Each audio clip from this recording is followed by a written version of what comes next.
건축학과는 유의해야 될 게 5년제예요. 5년 동안 학교를 다닐 각오가 돼 있어야 돼요.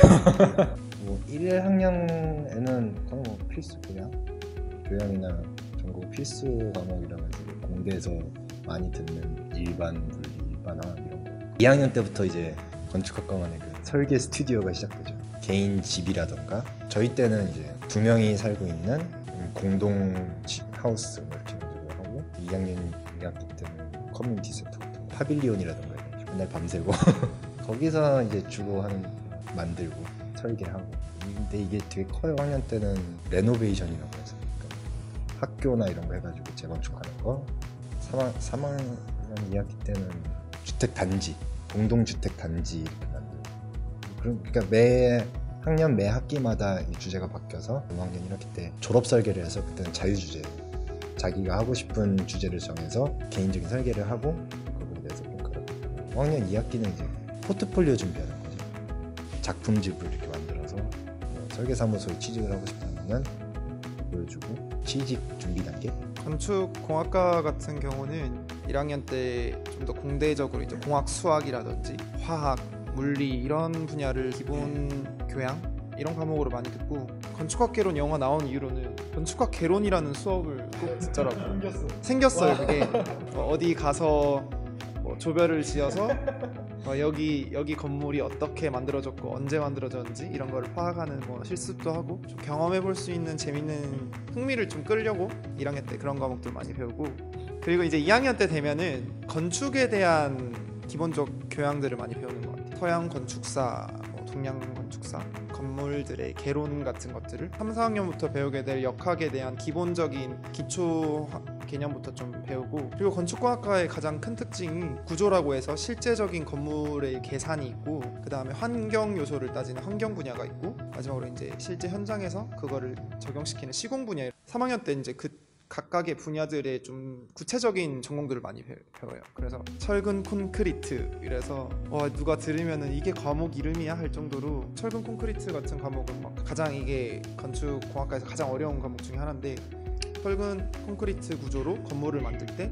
막 어떤 위험성들이 있고 그거에 대한 구조 계산을 하는 다양한 방법들 배우게 되는 과목들이 있고, 요새는 건물을 막 지을 수 없으니까 환경을 또 되게 중요시 생각하더라고요. 제로 에너지 빌딩이라서 막 에너지를 최대한 자연으로부터 끌어와서 전기나 여타 막 다른 에너지 자원을 쓰지 않고 건물을 유지시킬 수 있는 방법은 없는가? 4학년에 올라가면은 죽음의 졸업 설계가 시작되죠. 좀 진로적인 분야에 있어서도 어떤 진로가 있고 이런 진로 탐구적인 과목도 좀 배우고요. 도시공학과 같은 경우에도 1학년 때는 공대 애들과 다 마찬가지로 공학 수학, 공학 물리, 공학 화학 아니면 뭐 생물학 이런 거 다 이제 수강하게 되고, 이제 2학년 때부터 전공이 시작되게 되는데, 도시공학은 크게 한 4분야 정도로 이렇게 나눠질 수가 있어요. 도시 계획 분야, 아니면 도시 설계 분야, 환경 분야, 아니면 교통 분야, 이렇게 4가지 과목에 대한 이제 기초 강의들을 이제 필수로 이제 다 듣게 돼 있어요. 이제 3, 4학년 때 올라가면서 자기가 이제 좀 더 관심이 있다 하는 그런 분야에 대해서 좀 더 심화된 전공 같은 거를 이제 배우게 되는데, 도시 계획 같은 경우에는 문과스럽다고 좀 생각될 수가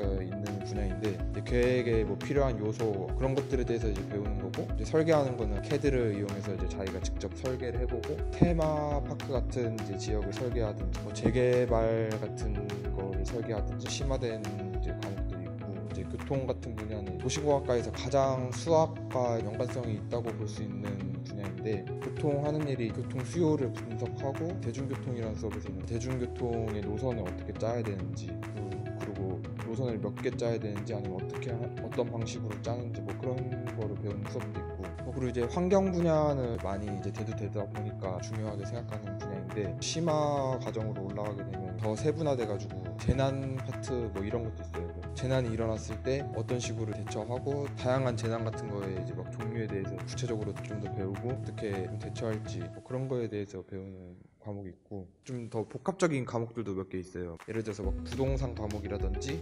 유비쿼터스 시티에 관한 과목이라든지, 4학년 때는 이제 마찬가지로 이제 종합 설계라는 이제 마지막 과목을 하게 되는데, 배웠던 모든 걸 통해서 자기가 이제 좀 관심 있는 그런 분야에 대해서 주제를 딱 설정을 해서 펼쳐내는 건데, 어떤 지역을 이제 설계하는데 설계를 하면서 가장 필요한 연구 방법을 어떤 식으로 하면은 그 지역이 필요한 것을 연구하는 방법이 있을지, 그런 조사 방법에 대한, 이 도시공학과라는 게 다양한 분야를 조금씩 약간 해가는 그런 느낌이 있다고 저는 이제 생각되고, 관심이 있어서 좀 더 어떤 한 분야를 세분하게 배워보고 싶다 이럴 경우에는 뭐 대학원에 진학을 해가지고 심화해서 그쪽으로 아예 전문가가 되는 쪽으로 많이 하는 것 같습니다.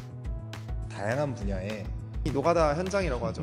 거기서 진짜 한 일주일 일해보는 것도